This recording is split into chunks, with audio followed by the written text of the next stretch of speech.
नमस्कार प्रेक्षकांनो, सावळ्याची जणू सावली या मालिकेच्या आजच्या जबरदस्त भागामध्ये तिलोत्तमा भैरवीचं डिस्कशन चालू असतं. भैरवी, तू जरा जास्त विचार करतेस का की ती मुलगी कायमस्वरूपी इथे राहायला वगैरे आलेली नाही आहे गं. सारंग एकदा शुद्धीवर आला, तो नीट झाला की मग ती जाईल इथून. भैरवी म्हणते, तुला असं वाटतं की ती मुलगी इथून निघून जाईल? अगं, तिने कुठल्या माणसाशी लग्न केलं आहे काय माहिती. ती त्याच्यासोबत सुखी नसेल तर घाईघाईने एका गरीब भिकारड्या माणसासोबत तिने लग्न केले. तिने आता पुन्हा या घरामध्ये श्रीमंती बघितली तर मात्र सारंगच्या बरोबर आता ती नादाला लागेल. ती काही इथून जाणार नाहीच आहे. तुला वाटतंय का सारंग शुद्धीवर आल्यानंतर तो सावलीला जाऊ देईल म्हणून?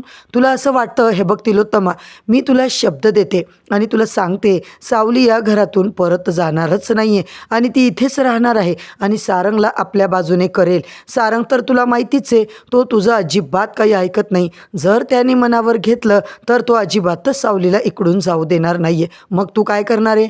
तिलोत्तमा मात्र म्हणते, हे बघ बाई, तू मला उगाच आता फालतू भीती वगैरे घालू नकोस. मला माहिती आहे माझं घर, माझी माणसं मला कशी सांभाळायची आहेत. तेव्हा मात्र मोनिका आपल्या मनात म्हणत असते की ही भैरवी वजे ना एक नंबरची नागिनच दिसते, एक नंबरची नागिन बाई आहे. इथे आता भैरवी म्हणते, सावली जर या घरातून गेली तर सारंगसुद्धा आपलं सगळं बॅग भरून तिच्या मागं मागं निघून जाईल, या घरातून निघून जाईल तो. तू लक्षात ठेव. तेवढ्यात भैरवीचं मोनिकाकडे लक्ष जातं आणि मोनिका दरवाजा नॉक करते. ती म्हणते, अहो लवकर चला, डॉक्टर आलेत सारंगला चेक करायला, तुम्हाला बोलावले आई. इथे भैरवी, तिलोत्तमा आणि मोनिका तिघीच्या तिघी सारंगच्या रूमकडे जातात. तेवढ्यात आता ओवी, अबीर दोघे विठ्ठलाची मूर्ती मात्र ड्रॉवरमधून काढतात आणि अबीर मात्र म्हणतो, अगं ओवी, ही विठ्ठलाची मूर्ती आहे ना, ड्रॉवरमध्ये कशी काय गं? ती तर देवघरात असायला हवी. ओवी म्हणते, अबीर प्लीज कोणाला सांगू नको बरं का. आजीला ना विठ्ठलाची मूर्ती बाहेर काढलेली अजिबात आवडत नाही, म्हणून मी तिला ड्रॉवरमध्ये ठेवत असते.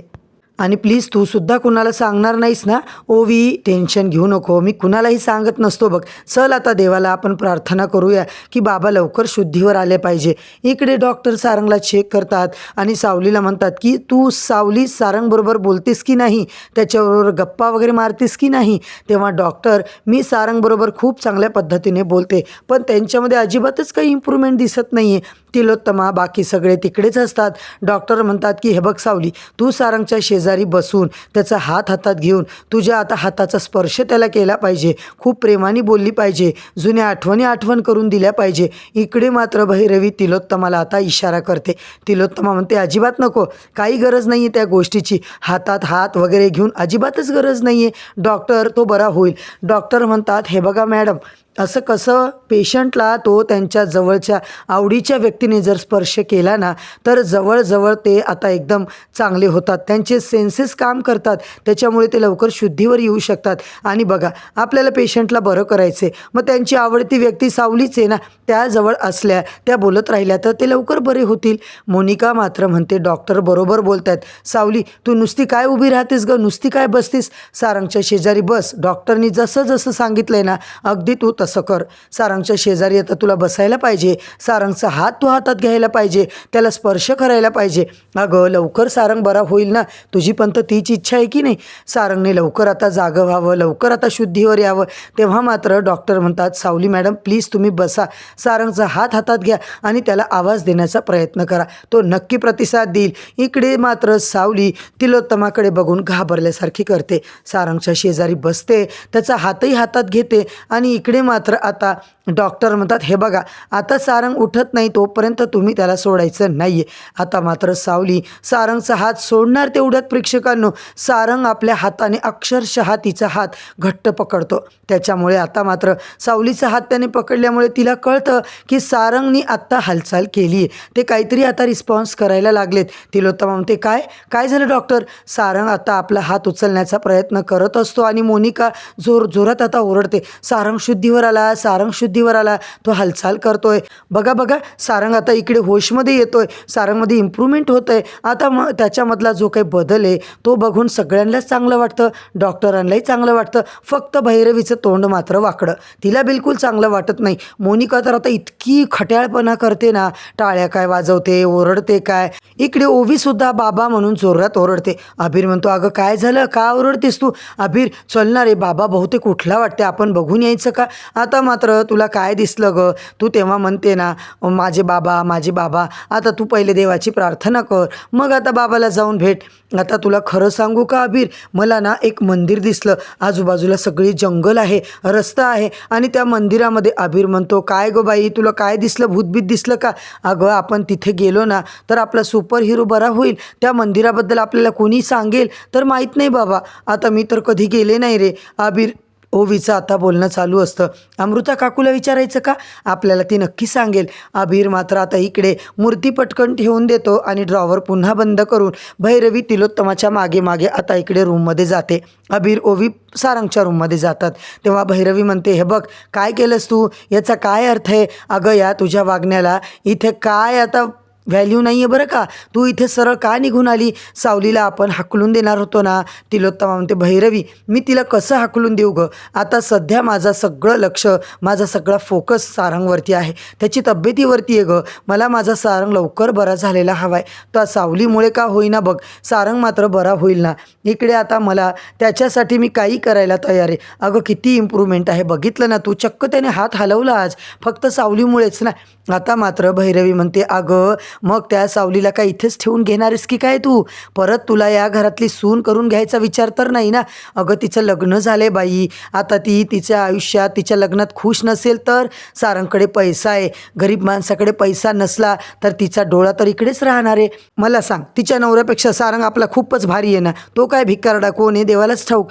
तिलोत्तमा मात्र मनापासून तुला मैत्रीण म्हणून सांगते गं बाई, सारंगच्या तावडीतून आता तिला दूर ठेव, सारंगच्या तावडीत तिला जाऊ देऊ नको. आता सावलीला या घरातून हाकलून देणं आपल्याला फार महत्त्वाचं आहे. तिलोत्तमा म्हणते भैरवी प्लीज शांत हो, माझं घर कसं सांभाळायचं ना, प्लीज तू मला शिकवू नको, फक्त आता मी तुला माझी मैत्रीण म्हणून सांगते गं तिलोत्तमा. अगं हो जवळची मैत्रीण म्हणून तू सल्ला देतेस, पण आता मला आता विचार करू दे ना. अगं असं बोलू नको, तुझ्यावर रडायची वेळ येणार आहे तिलोत्तमा, तू लक्षात ठेव. मग मला काही बोलू नको, मी सुद्धा काही करू शकणार नाही आहे. इथे मात्र मित्रांनो सारंग फक्त एकदा हात वगैरे हलवला, सावली पुन्हा पुन्हा त्याला बोलत असते. इकडे मात्र तो काही डोळे उघडत नाही. सावली म्हणते सारंग प्लीज तुम्ही जागे व्हा ना, तुमची गरज आहे ओवीला. अमृता पण म्हणत असते अगं तू आहेस ना त्याच्याजवळ, त्याला बरं वाटतंय. सावली म्हणते हो वहिनी, पण आता त्यांना लवकर बरं वाटायला हवं, ते का डोळे उघडत नाही आहे? तेव्हा बबलू मात्र म्हणतो कारण त्याला माहिती आहे त्याने डोळे उघडले तर तू त्याला सोडून निघून जाशील, बरोबर ना सावली वहिनी? मग तो का डोळा उघडणार आहे सांग ना. पण आता इकडे सावली बिचारी शेजारी बसलेली असते, हातात हात धरून बसलेली असते, प्रेमाने आता त्याच्या डोक्यावरून हात फिरवत असते. आता मला सांग सावली वहिनी, त्यालाही वाटेल ना की तू त्याच्यावर प्रेम करावं, म्हणूनच कदाचित तो डोळे उघडत नसेल. इथे सावली म्हणते अहो काय बोलताय बबलू दादा, मला माझ्या मर्यादा माहिती आहेत आणि महत्त्वाचं म्हणजे सारंगचं लग्न झालं आहे, त्यांची बायको आहे, मुलगी आहे, आणि तरी तुम्ही असं बोलताय. इकडे अमृता बबलू आता बिचारे एकमेकांकडे बघू लागतात.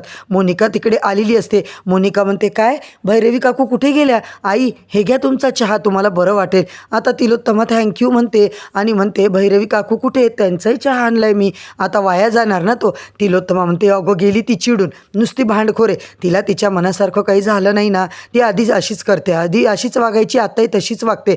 काय बोलत होते, त्यांना कसला राग आलाय आई एवढा? तेव्हा तिलोत्तमा म्हणते भैरवीचं म्हणणं आहे की सावलीला या घरामध्ये आणू नको, पण आता सारंगची अवस्था तू बघतेस ना. मोनिका म्हणते नाही तर काय, कसं करणार आपण, का नको आणायला, सावलीमुळेच आपला सारंग बरा होतोय ना.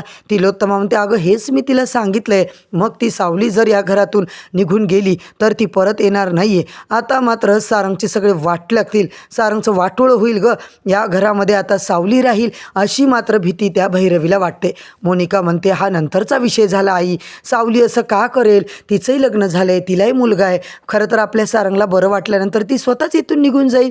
तेव्हा तिलोत्तमा म्हणते हो सगळं माहिती आहे, पण भैरवी बोलते तेही काही खोटं नाही ना गं, तिच्याही बोलण्यामध्ये तथ्य आहे, तिच्या पण आता मनात भीती आहे. मोनिका मात्र म्हणते ठीक आहे, मग जोपर्यंत सावली इथे आहे ना मी तिच्यावर बारीक लक्ष ठेवते आई, चालेल का?